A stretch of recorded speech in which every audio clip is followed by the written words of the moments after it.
дека не функционира системот, односно дека органите кои што треба да ги спроведуваат овие постапки не функционираат и не се на ниво на задачата која што им е зададена. Ви благодарам за констатацијата и за вашето признание. Впрочем, ова е констатирано и во самиот извештај за работата на Државната комисија за спречување на корупција, каде што вели: ако се анализираат податоците за 2020 година, очигледно е дека исто како и во минатата 2019 година, најголем број на поднесени пријави се наводи за постоење сомнеж за коруптивно однесување на службените лица.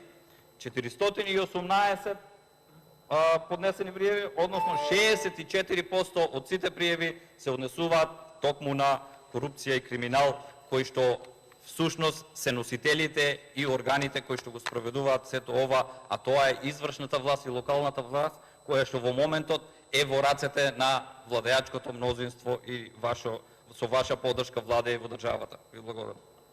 Има збор пратеничка да